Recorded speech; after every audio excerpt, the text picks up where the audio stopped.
The number of people working in the UK has seen the biggest slump in more than 2 years, it was revealed this morning.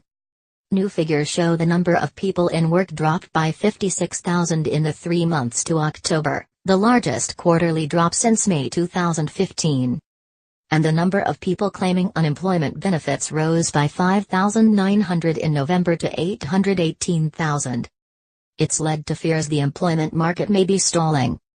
At the same time, unemployment fell by 26,000 to 1.4 million, which is 182,000 lower than a year ago. Average earnings increased by 2.5% in the year to October, 0.2% up on the previous month, although pay is still growing at less than the rate of inflation. Unemployment and employment both fell at the same time due to an increase in the number of economically inactive people, who have dropped out of the workforce altogether. These tend to be people on long-term sick leave, students, carers, or people who have simply given up looking for work. In total, the number of people classed as economically inactive has risen to 8.8 million. Shadow Work and Pensions Secretary Debbie Abraham said, "Today's figures are further evidence of Tory economic failure, only a day after inflation rose to its highest level in over 5.5 years. Both employment and real wages are falling, while the price of household essentials balloons, leaving millions of people worse off than they were in 2010.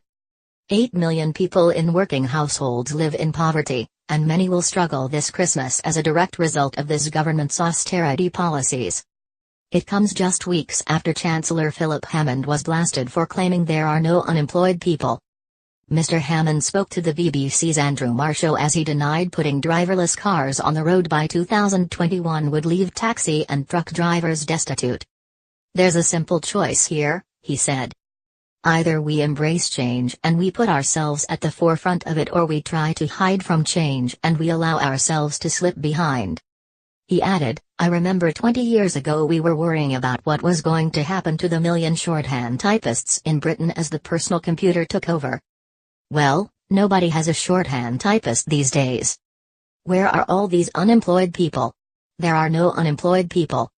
The fall in employment was virtually all among full-time men, although the total employment figure of 32 million is 325,000 higher than a year ago.